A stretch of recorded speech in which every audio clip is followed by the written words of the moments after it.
Good afternoon, my all dear student.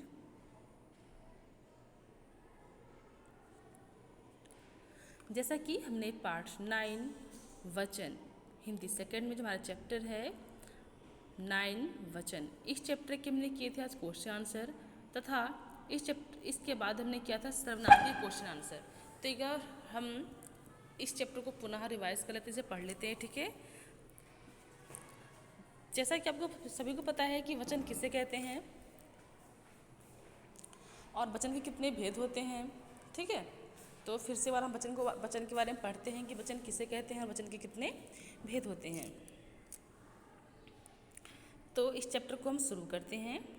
देखिए, सबसे पहले कुछ चित्र दिए गए हैं। इस जो हमारा चैप्टर है उसमें कुछ चित्र दिए गए हैं जिसमें लड़का खेल रहा है, पहला है। फिर दूसरा है लड़के खेल रहे हैं। तीसरा है तितली उड़ रही है और चौथा क्या है, तितलियाँ उड़ रही हैं। अब उपयुक्त वाक्यों को ध्यानपूर्वक पढ़िए। अभी क्या इसे भी ध्यानपूर्वक पढ़ना कैसे है, लड़का और तितली शब्द से उनकी एक संख्या का बोध हो रहा है। जैसे कि लड़का खेल रहा है तो हमें ये चलता पता कि लड़का खेल रहा था अर्थात एक ही लड़का खेल रहा है, ठीक है। तितली उड़ रही है तो मतलब कि जाहिर सी बात है कि तितली है तो एक ही तितली उड़ रही है। उसके बाद फिर था कि लड़के, तो लड़के का यूज़ हम कब करते हैं, जब वहाँ पर एक से ज़्यादा होते हैं तब। तो लड़के खेल रहे हैं। उसके बाद है फिर तितली उड़ रही है, तो तितली का क्या है, तितलियाँ, तो तितलियाँ उड़ रही हैं, ठीक है। तो तितलियाँ मतलब एक से अधिक है। तो शब्द के जिस रूप से उसके एक या अनेक होने का बोध होता है उसे वचन कहते हैं, ठीक है।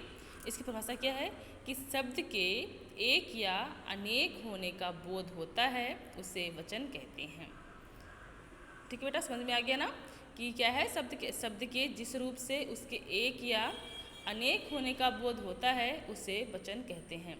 उसके बाद फिर हमारा है कि वचन के भेद, कि वचन के कितने भेद होते हैं। ये तो आपको सभी को पता है ना कि वचन के कितने भेद होते हैं। तो वचन के होते हैं 2 भेद, ठीक है। वचन के कितने होते हैं भेद, वचन के होते हैं 2 भेद। कौन कौन से भेद होते हैं, एक वचन और बहुवचन, ठीक है। ये बहुत ही सिंपल चैप्टर है हमारा, बहुत ही इजी चैप्टर है, इसे हम बहुत ही आसानी से याद कर सकते हैं। सबसे पहले इसकी परिभाषा आती है, तो इसकी परिभाषा क्या है, शब्द के जिस रूप से एक या अनेक होने का बोध होता है उसे हम कहते हैं वचन, ठीक है। उसके बाद फिर आता है वचन के कितने भेद होते हैं। तो वचन के होते हैं 2 भेद,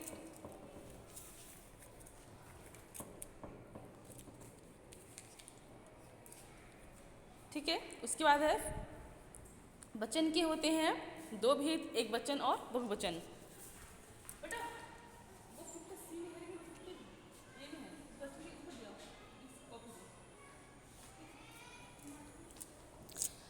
तो हमारे वचन के 2 भेद हैं, एक वचन और बहुवचन। तो जिसमें हमारा एक वचन है, अब सबसे पहले हम पढ़ते हैं एक वचन कि एक वचन किसे कहते हैं, ठीक है। तो एक वचन शब्द का वह रूप जिससे एक होने का बोध होता है उसे एक वचन कहते हैं। इसकी परिभाषा क्या है कि शब्द का वह रूप जिससे एक होने का बोध होता है उसे एक वचन कहते हैं। जैसे केला, घोड़ा,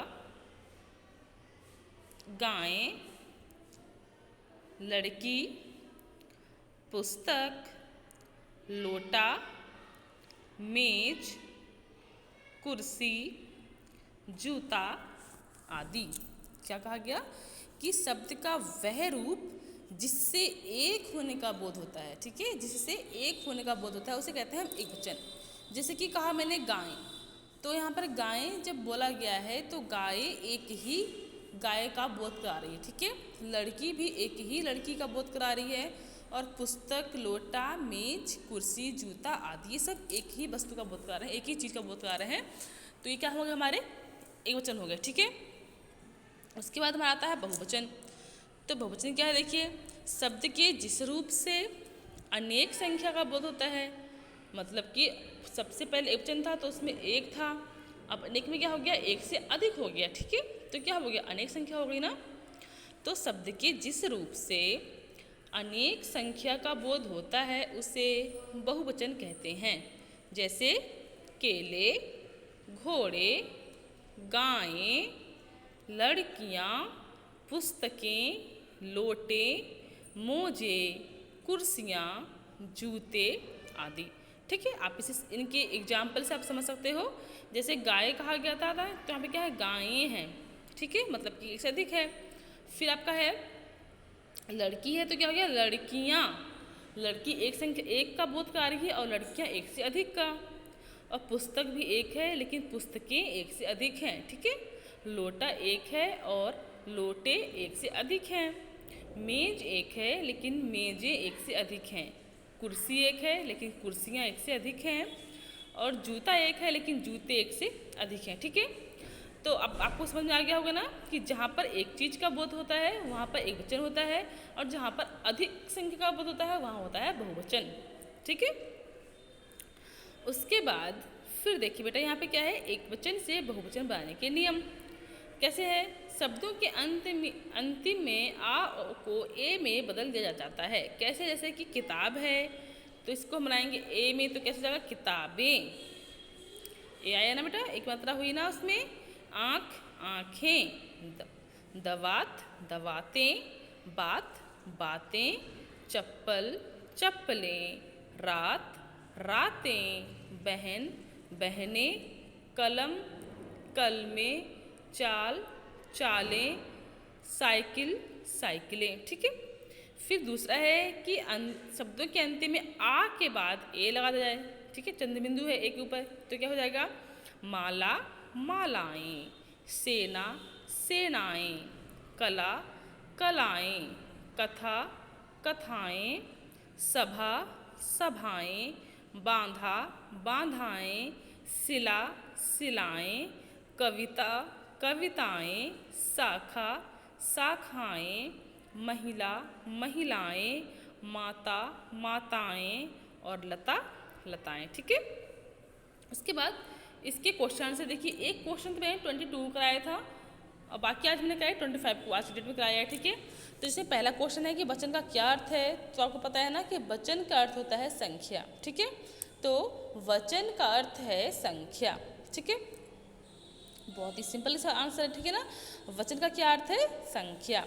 उसके बाद देखिए बेटा, फिर 25 जो आपकी डेट का क्वेश्चन है, आज में क्या किया, आज की डेट है, आज दिनांक कितनी है, आज 25 तारीख है। ठीक है, और मंथ कौन सा आपका, महीना कौन सा आपका है, अक्टूबर, सन 2021। ठीक है, तो 25 अक्टूबर सन 2021 है। ठीक है, और दिन कौन सा है, आज का दिन जो है वो है सोमवार। ठीक है, तो उसके बाद हमने जो काम किया था वो क्या है हमारा काम आज का, कि वचन किसे कहते हैं, तो शब्द के जिस रूप से उसके एक या अनेक होने का बोध होता है उसे वचन कहते हैं। अभी हमने बताया था इसके बारे में ना, कि शब्द के जिस रूप से उसके एक या अनेक होने का बोध होता है उसे क्या कहते हैं, वचन कहते हैं। दूसरा आता है क्वेश्चन कि वचन के कितने भेद होते हैं, उनके नाम लिखिए। अब हमें बताना है कि वचन जो है उसके कितने भेद होते हैं, तो वचन के भेद के बाद है वचन के उन भेदों के नाम भी बताने हैं। ठीक है, तो वचन के होते हैं 2 भेद, कौन कौन से, एक वचन और बहुवचन। ठीक है, तो वचन के कितने होते हैं भेद, वचन के होते हैं 2 भेद, एक वचन और बहुवचन। फिर है क्वेश्चन हमारा 4 है कि एक वचन और बहुवचन में क्या अंतर है, मतलब आपको एक वचन और बहुवचन में बताना है अंतर, डिफरेंट। ठीक है, उसमें दोनों में क्या अंतर है, तो हमने क्या किया, एक वचन और बहुवचन में अंतर।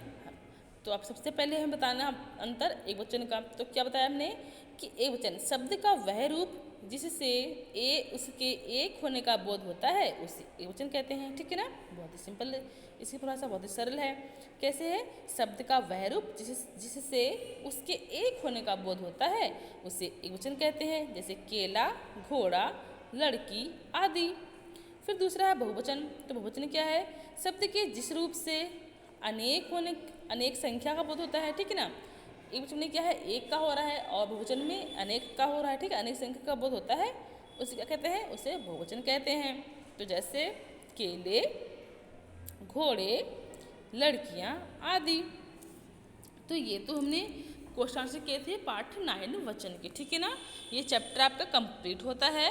इस चैप्टर के वचन जो चैप्टर आपका है, मैंने वचन किसे कहते हैं, वचन के कितने भेद होते हैं, उनके नाम तथा उनके दोनों भेदों के बारे में एक्सप्लेन कर दिया है आपको और आपको लिखवा भी दिया है। ठीक है, तो इसे आपको अपनी नोटबुक पर करना है। जो बच्चे